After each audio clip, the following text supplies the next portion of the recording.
to Tea Time with Aloha Coco. I'm Vicky, and today we're here at the much anticipated Food and Wine Festival. It's the first day, it's opening day for Food and Wine, and I'm really excited.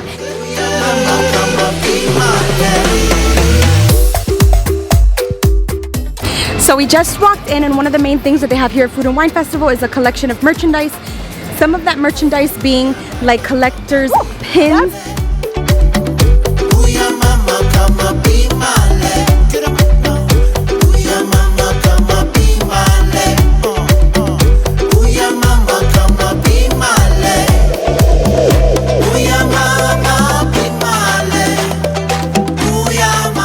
Okay guys, so here are the limited edition Food and Wine 2019 pins. You have this one that brings a total of 4, and it's like Mickey and Minnie, and it has like the Bon Appetit, and it's more like a little cupcake themed. Then you have the limited release of the Food and Wine that it has Mickey almost sticking out.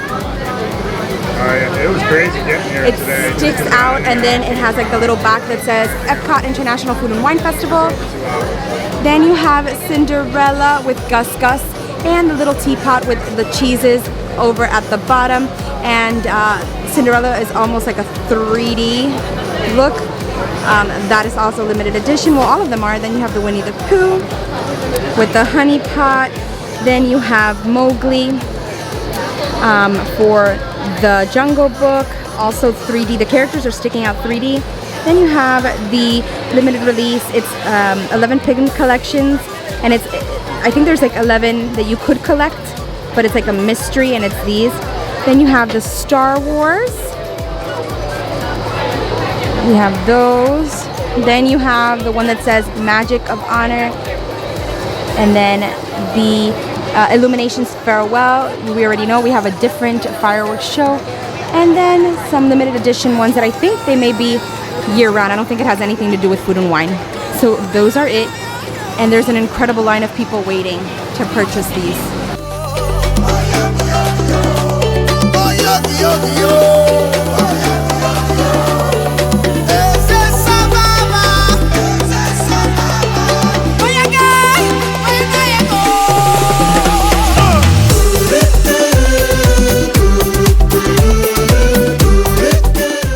So the first thing we picked up was the crab cake from Coastal Eats and the sea bass tostada. I really like it. I really love crab cakes, so I'm gonna see how that goes.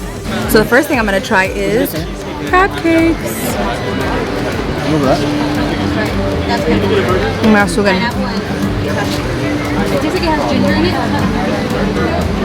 This is amazing. I love it. The crab cakes. This is really good. Babe, did you like the crab cake? It's good. But it's a good, very good crab cake. I don't think I would say this is the best crab cake in the world. It's good, but I'll give you kind of like my top picks towards the end. So the next one I'm going to try is the tostada with the sea bass.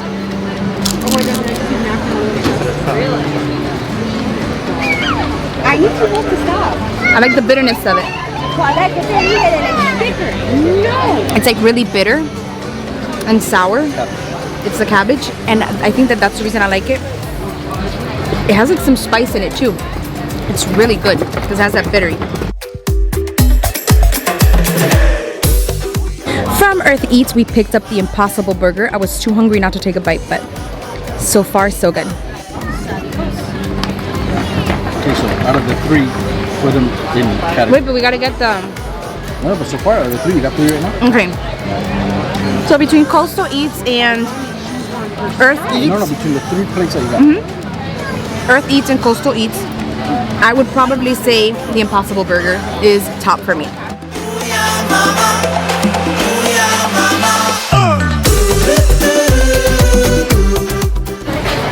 Okay guys, so I've just stopped by all 3 of the areas for Coastal, Active, and Earth Eats, and I'm going to rate what I got in order, and if I were to ever get any of that stuff again.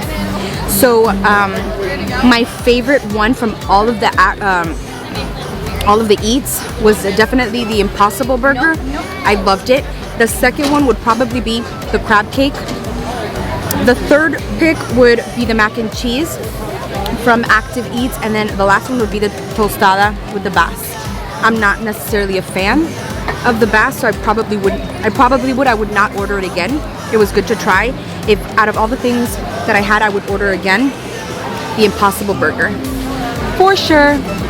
So let's move on to where are we going now, babe? Are we gonna start through Mexico or start through Canada? Because now is when things get juicy.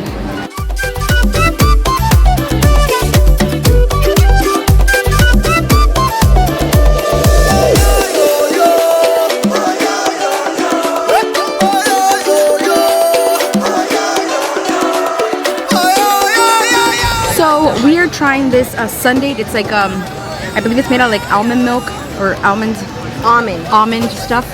And I usually have it every time I come. No, it's not from that place. But it's not the almond orchard. Well, it's not from the almond orchard, which is usually here. I'm gonna try it. It's vegan.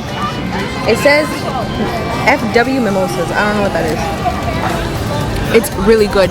I usually have the one that's like the almond orchard one, and it's basically the same exact thing. The napkin flew away. A napkin flew away. This is amazing. I love it. I always like this.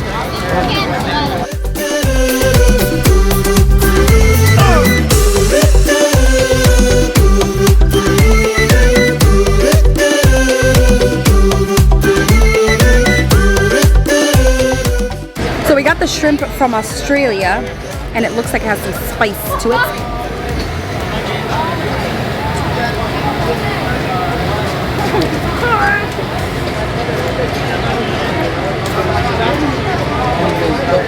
Nothing like strikes fear in the heart.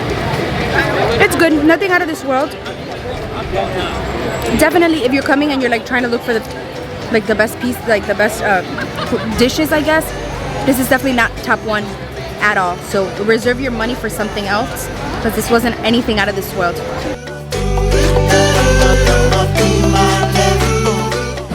Okay, so now we hit up Canada, and then this is a filet mignon, right, babe? The filet mignon, it's like a fat toe, like so small. It's so tiny. I don't think this is worth it for the size that it is. Do you think it's worth it, Senya? That's microscopic. The size of it? Yeah. Number one is chewy for it being filet mignon. It's very chewy. It's cold. They probably had it already served, because you know sometimes they have it served and then you go order it and they give you one. Definitely not worth it.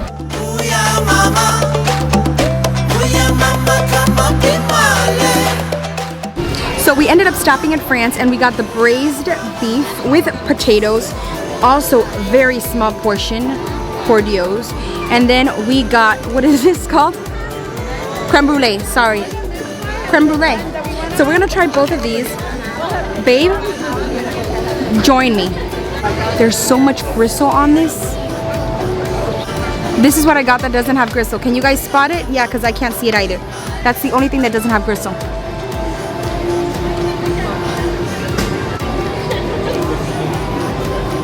Absolutely not. The braised beef was horrible. Maybe you guys get a piece of beef that doesn't have gristle inside, but it's all gristle. Now I'm going with the creme brulee. It doesn't look very good either, but let's try. Isn't it supposed to be cool in the bottom, like a natilla? And this is a warm dessert for Christmas. I didn't like it either. So France, no France you. That's horrible. I will say though, the food and wine list for France was very disappointing to me, honestly. But if you are in the mood for something French, if you go to the little shops, the ice cream shop in the France Pavilion, they do have macaron ice creams that are superb. They're so good. I would have preferred that over all these two things much more.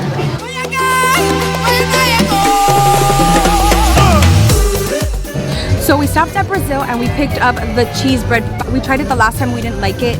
Then we got the pork belly dish, and lastly we got the seafood stew.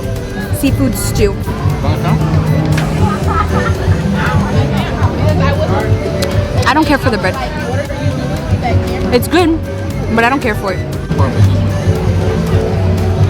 So my husband says that Brazil is his favorite thus far. The beef stew is like milky, right? It's like a risotto. Don't really like Brazil very much.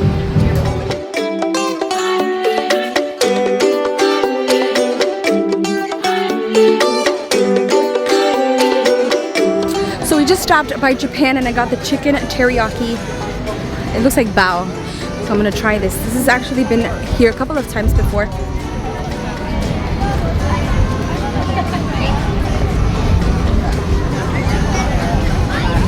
I don't know if it's that I'm full, but nothing's impressing me anymore. It's alright. It's okay. It's good.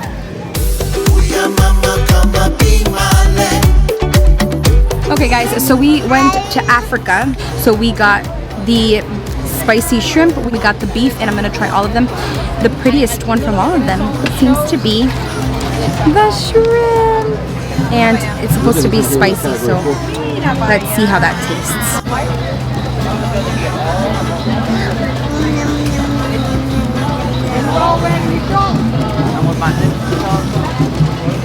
I love the spice, but it's cold again.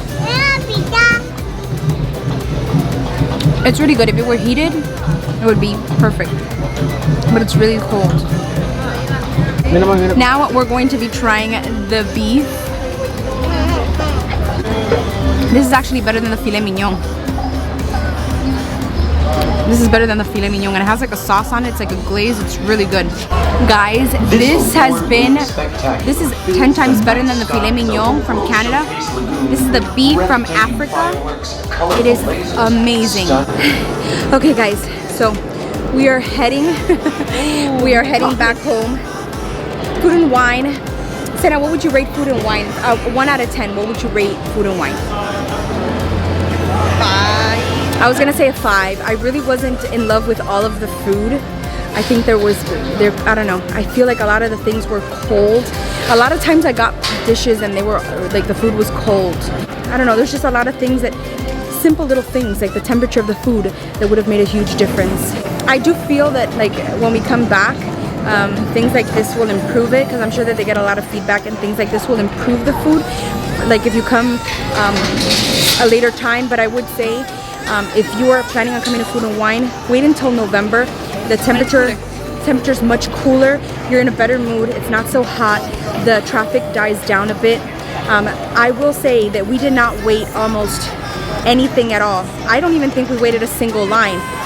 We literally ran through the lines. It could be that it's Galaxy's Edge, the opening day as well. So a lot of people were over there and then jumping over to Epcot at night. But we did not wait a single line for anything, nothing. We went straight into Soaring.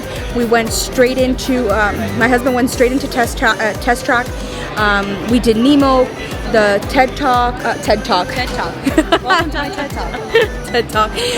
Crush Talk. Turtle Talk. Turtle Talk with Crush. Yeah, we did all of that pretty quickly, but definitely it was not my favorite experience at Epcot Food and Wine Festival. From all of the food I ate, Senia, listen,